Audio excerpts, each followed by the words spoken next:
مرحبا أصدقائي، أنا دلوفان معي من قناة ترانويز.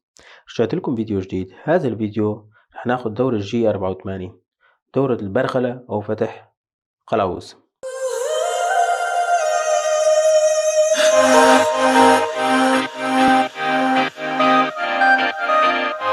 يا أصدقائي، هذه الدورة مكون من سطر واحد على شكل التالي: عندنا نداء الدورة الجي 84، بعدين يجي عندنا الدالتين، دالة الرجوع إلى مستوى الأمان أو الوضع البدائي. قلنا نستعمل الجي 98 أو الجي 99. بعدين عندنا الإكس، الزد، الار، البي، بعدين يجي عندنا الإف.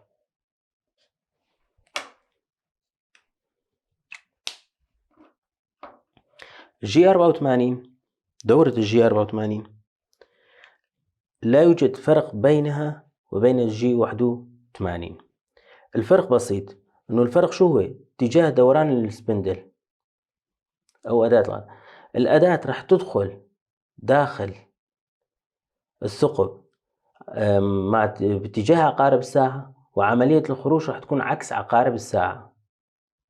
فهذا الاختلاف بينه وبين الجي 81. طبعا في هذه الدورة يكون تم إجراء ثقب أولي. الجي 84 قلنا هي نداء الدورة. بعدين 98 هي دالة رجوع إلى الوضع البدائي. نحن إذا حطيناه هون ار، هون كان ار مسافة الأمان، فالجي 98 هي دالة الرجوع إلى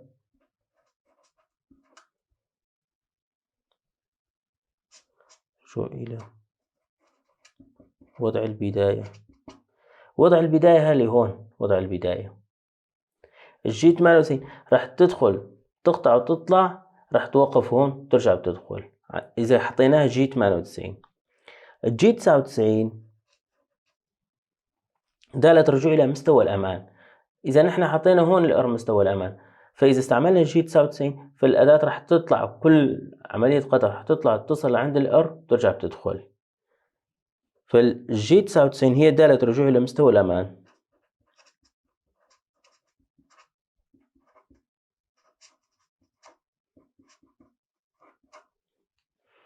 عندنا الإكس.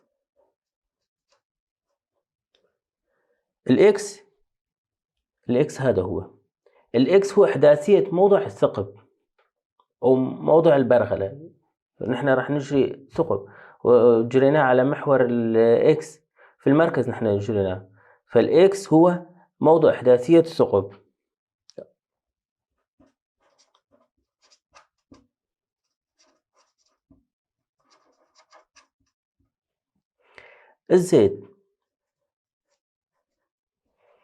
الزد هو عمق اللي راح نجريه عملية ثقب أو البرغلة في محور الزد، فالزد هذا هو من هون لهون، الزد من هون لهون.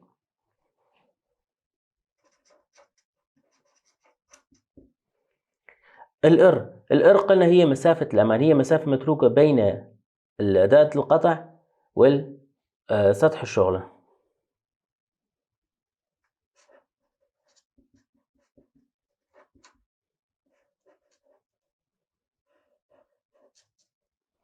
البي هاي هون أو هون، راح تكون هون وهون، هي زمن مكوث الأداة داخل الشغلة.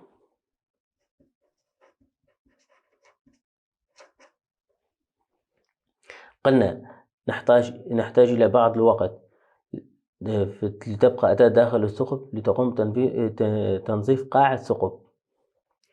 الإف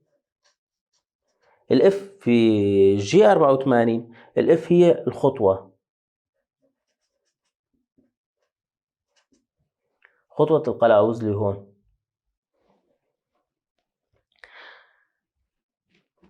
يا أصدقائي، هون تم إجراء عملية ثقب أولي، أو عملية حفر أولي. هون اللي بتشوفونه هاي اللي هون هاي إجراء عملية أولي. فدائما عملية الثقب الأولي راح تكون أصغر من القلاوز، فالقلاوز راح يكون هون على الأحمر.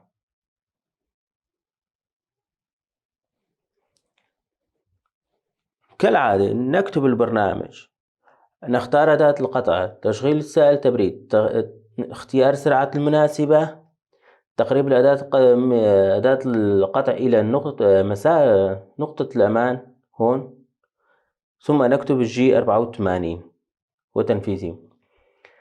أداة القطع أو فتح القلاوز راح تدخل داخل الثقب، راح تجري عملية قلاوز باتجاه دوران مع عقارب الساعة. عند وصول إلى القاع راح يكون هناك إلى أجزاء من الثانية راح تبقى في القاع، راح تقوم بتغيير اتجاه سبندل عكس عقارب الساعة، ثم تخرج سواء إلى النقطة البدائية أو نقطة الأمان، ثم اختيار بأقصى سرعة مناسبة بالأداة إلى النقطة المرجعية. فهي كانت دورة جي 84. إذا عجبك الفيديو ما تنسان اللايك والاشتراك في القناة. كان معكم دلوفان معي من قناة الترنويس.